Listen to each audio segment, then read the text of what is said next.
Hey guys, Mr. Happy here, and I wasn't planning on doing a second video today. I was at the dentist and my mouth is a little bit sore, but this happened earlier this morning and I feel like it's pretty urgent that I do a video about it today instead of waiting until everybody already knows about it. And that's the surfacing of new information about Lightning from Final Fantasy XIII making her appearance in A Realm Reborn. Now, we've known about this for a while, but we've been basically under the assumption she would kind of have her own story arc, and the way that Yoshi P has sort of worded it is that they will properly explain her place, but it seems that it's not going to take an entire story arc to explain why she's in Eorzea. She is actually going to be a fate. So we now have a new, I'm going to assume it's an endgame fate, where we are going to fight alongside Lightning, and it's probably going to be a pretty cool fate. Now, some people are a bit controversial about this, but I'm sure that they'll explain it quite well, so let's just go over what we can expect from this fate. Now, keep in mind, some of this is speculation, and some of this is fact. I will state before each thing I say which is speculation, which is fact. So let's go over fact first. Fact is that it will drop gear and weapons. Now, what kind of gear and weapons are we talking about here? Well, if the screenshots are anything to go by, and from what it says on the collaboration site itself, is that they will drop for males, there will be snow gear. So for those of you who haven't played Final Fantasy XIII, you know, snow looks like the pictures that I'm showing you.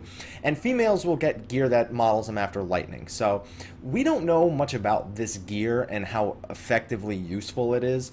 For all we know, it could just be, you know, role-playing stuff, but I can assume if we're going to have to do a lot of fighting, I feel like there might be that this stuff will be somewhat useful, especially to new players at level 50. And it's also just a really cool thing, and I really enjoy that they're sort of showing us where the fate system can go and what kind of costumes that can bring us back sort of in the terms of Final Fantasy nostalgia.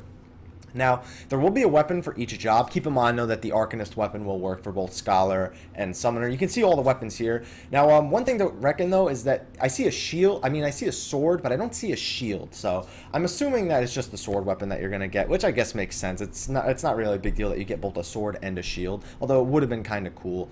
The second weapon I thought was the shield initially until I saw the screenshot and saw that those are some big fist weapons. They're really big. As you can see in this screenshot, how big the fist weapons are on the left-hand side. I just think it's pretty cool. You know, some people are, like I said, are a bit controversial about it, but if they can make it make sense, you know, I don't mind. It's another thing to do at level 50. So you're probably wondering why all of these Lightnings have the similar hairstyle. I'm probably wondering why in the screenshot before all the Snows had a similar hairstyle.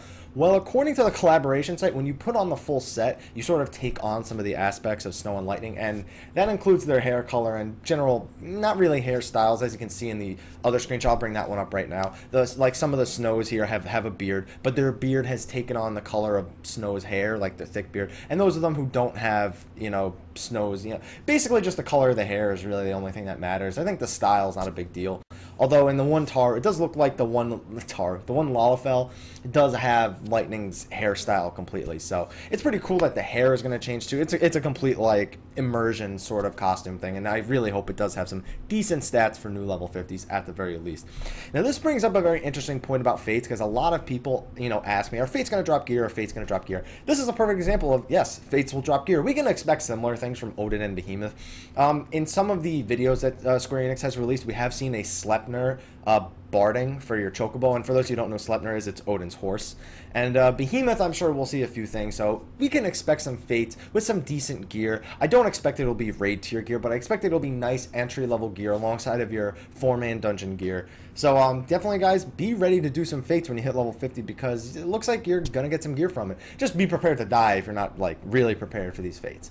But anyway, I just want to do a quick video about that.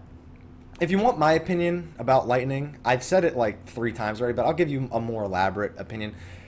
Honestly, I just don't want to see too many Final Fantasy, you know, heroes sort of appearing. I get it, unless it makes perfect sense in the story. Like if the story that they set forth initially, it makes perfect sense. Lightning kind of can travel between realms and time and things like that. They can fit her in somehow. And the way that the Crystal Call trailer made it seem is that Eorzea is sort of the center of all of the worlds. While they all tend to run parallel and perpendicular, Final Fantasy XIV is actually the center point of all of them. We can't say that for sure. That's just the way they made the trailer look. For all we know, it could have just been them showing off all the previous Final Fantasies and how we got to here today. But honestly, I hope that the Lightning content's good. I hope the Fate lasts a little, like, I hope it's like 3 to 4 parts, kind of like the battle at High Bridge. So I'm really hoping that it's like kind of like an hour long to do all the parts, even if you have the people there, just so it's something that, you know, gives you something to do for an hour. That's good, and you get some sort of reward out of it. So hope the rewards reflect the time and that it's just a good event all around. If you found this video useful, please like, favorite, subscribe, and share. Please do all that because my mouth is killing me right now, but I had to make this video for you guys.